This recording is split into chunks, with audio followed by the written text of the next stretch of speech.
Bonjour à tous, bienvenue dans le MAC sur Sensation. Aujourd'hui, mon invité est Didier Rey, le président de l'ASPTT Rouen. Bonjour Didier. Bonjour. Alors vous êtes le président de l'ASPTT Rouen et le 13 mai, vous avez renouvelé votre engagement auprès du public porteur du trouble du spectre autistique, aussi appelé TSA, en organisant la 5e édition des JO de l'autisme. Je rappelle très rapidement que l'ASPTT Rouen, c'est un club omnisport fort de 3300 adhérents qui cultive à la fois du sport loisir et du sport compétitif. Pour commencer cette émission, est-ce que vous pouvez nous dire en quoi consistaient ces JO de l'autisme ? Ces JO de l'autisme au stade Saint-Exupéry consistaient ce 13 mai à recevoir un parterre d'une centaine d'enfants de tous âges, d'adolescents ou de jeunes adultes atteints de spectre autistique, donc déficience effectivement intellectuelle parfois, mais pas que, autour de leurs parents aussi, puisque leurs parents étaient conviés aussi à venir les encadrer. Et ça, il faut se le rappeler, c'est important aussi, c'est une fois par an, 5e année, vous l'avez rappelé aussi, mais ça cache aussi le fait que de façon beaucoup plus structurelle, pendant l'année, on reçoit aussi une trentaine d'enfants dispersés dans nos 25 sections et 32 activités que l'on propose et qui chaque année sont encadrées évidemment dans ces sections par des animateurs diplômés. Il faut se rappeler que dans le domaine de l'autisme, c'est ce qu'on appelle le 1 pour 1, un animateur égale un enfant égale un animateur, pour être au plus près effectivement de la prise en charge. Alors on va en parler dans quelques instants de cet accompagnement justement. Avant toute chose, le but des JO de l'autisme, c'était de rassembler les personnes porteuses du trouble du spectre de l'autisme et leurs familles aussi pour un après-midi sportif. Au total, l'ASPTT Rouen propose 32 sports, vous l'avez dit, à ses licenciés. Alors qu'est-ce que vous avez mis en place pour les participants des JO de l'autisme cette année ? Eh bien, cette année, il y avait une dizaine de possibilités qui étaient offertes, aussi bien en indoor qu'en outdoor sur le complexe Saint-Exupéry. On pouvait y faire du golf, on pouvait y faire du foot, on pouvait y faire de l'athlé, on pouvait y faire du touche-tennis, on pouvait y faire du chambara par exemple, on pouvait y faire de la pétanque molle, toute une série d'activités accessibles sur des petites séquences de 20 minutes pour respecter tout simplement le délai de concentration de ce type de public évidemment, qui doit être fortement effectivement encadré. Et là, les parents étaient là aussi aux côtés des enfants ou des adolescents pour les encourager tout simplement. Alors c'est un événement qui existe depuis 5 ans, la première édition c'était en 2018. Comment vous est venue l'idée d'organiser cette manifestation sportive ? Racontez-nous la genèse de ce projet. La genèse de ce projet via notre fédération au niveau national, c'est de se dire au-delà de ce que l'on fait toute l'année, je le disais tout à l'heure, en accueillant une trentaine d'enfants dans notre club atteints donc du spectre autistique, c'est finalement de donner un événementiel, de construire un événementiel pour mettre en contact non seulement les enfants, mais surtout leur environnement, surtout les parents qui souffrent parfois d'isolement.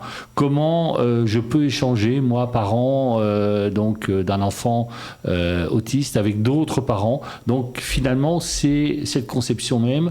Dès la première année, ça a été de mettre en relation, de faciliter la mise en relation des parents. Et après avoir concrétisé ce projet, vous avez peut-être un petit peu de recul sur les effets que ça peut avoir sur les participants et leurs familles. Que peut permettre un tel événement pour les personnes atteintes du TSA ?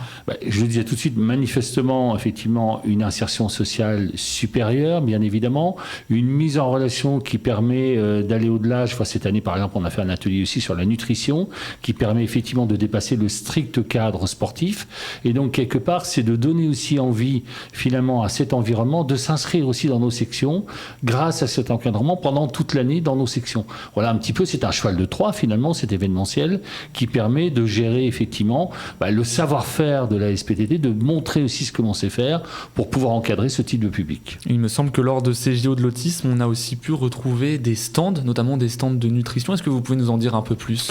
Il s'agissait effectivement là d'avoir des spécialistes qui étaient là aussi pour finalement, auprès des parents, mais aussi auprès des enfants qui pouvaient être curieux aussi, comment je peux gérer mieux effectivement la diététique, la nutrition. Donc voilà, c'est une découverte un peu à bâton rompu. C'était pas quelque chose d'obligatoire. Il faut se rappeler évidemment que j'ai cité quelques sports tout à l'heure parmi une dizaine d'entre eux.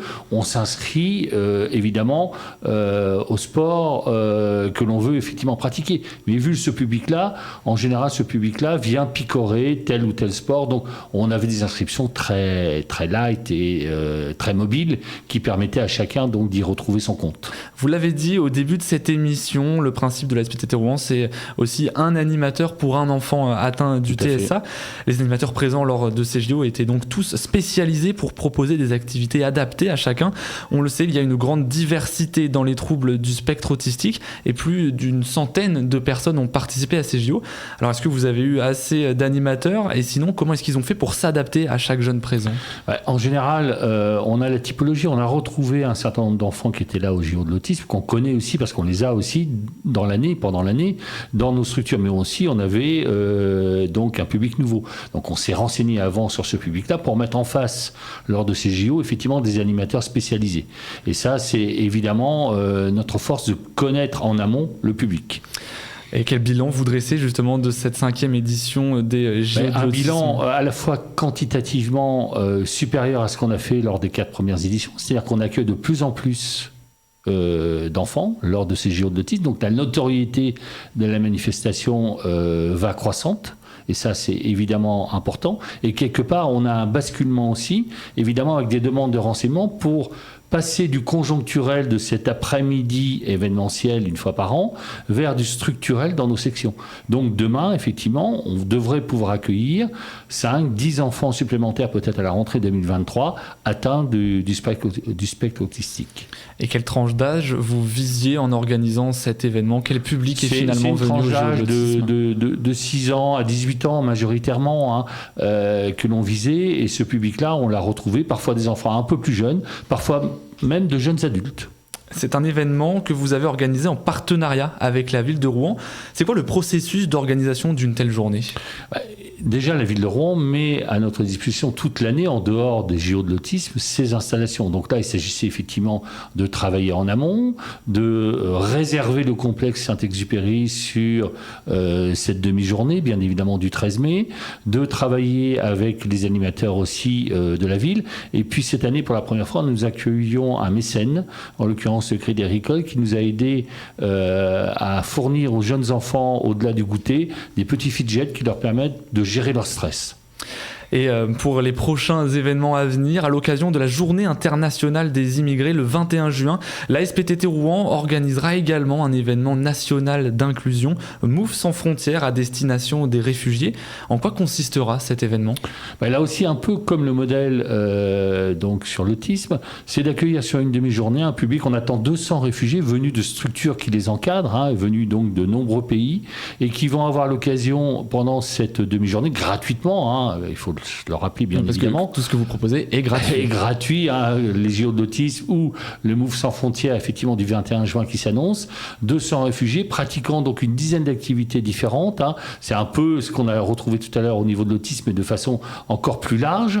Et c'est d'offrir la possibilité à ce public très particulier, évidemment, à un moment récréatif où le sport, finalement, est facteur d'insertion aussi, et donner le goût de sport ou de redonner le goût du sport, puisque l'éthique même de la SPTT, il faut se le rappeler, c'est la pratique du sport pour toutes et tous et à tout âge et dans toutes conditions.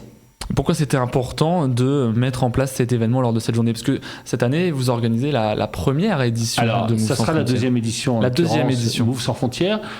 Elle prend un lustre particulier cette année parce qu'elle a le soutien aussi, l'encadrement, effectivement, dans le cadre de cette journée mondiale des réfugiés, de la métropole Rouen-Normandie. Donc on travaillera aussi en partenariat, évidemment, avec eux. Et donc nous sommes le club support dans ce domaine-là. Et quels sont les prochains grands rendez-vous de la SPTT Rouen? Alors au-delà du 21 juin, on aura aussi le 24 juin avec Défi Jeunes. Donc ce sont nos écoles de sport pour les enfants de 6 à 12 ans. Plus en fin de journée, une manifestation en direction de nos bénévoles. On aura aussi cet été, comme chaque été, une présence aussi d'un certain nombre d'activités sur le plateau de Rouen-sur-Mer, bien évidemment, sans oublier à la rentrée un rendez-vous très important fin septembre, les 23 et 24 septembre, sur le Seine Marathon 76. Et puis traditionnellement, toutes les journées portes ouvertes qui rythment fin août, début septembre, notamment avec l'ancrage de l'assaut de Rouen le 9 septembre. Et très rapidement, pour finir cette émission, où est-ce qu'on peut suivre toute votre actualité et on peut la suivre tout simplement sur ASPTT Rouen, sur Facebook, sur Instagram, notamment, ou sur Twitter, et puis donc sur notre site Omnisport. Merci beaucoup Didier Rey d'avoir été avec nous sur Sensation. Je rappelle que vous êtes le président de l'ASPTT Rouen et que vous avez organisé le 13 mai la 5e édition des JO de l'autisme en partenariat avec la ville de Rouen. Rendez-vous désormais le 21 juin pour la 2e édition de Move sans frontières. Pour plus d'infos, vous l'avez dit, on peut aller sur le site asptt.com. Merci d'avoir suivi cette émission. Vous pouvez la retrouver en podcast audio et vidéo sur notre site et notre application Radio Sensation.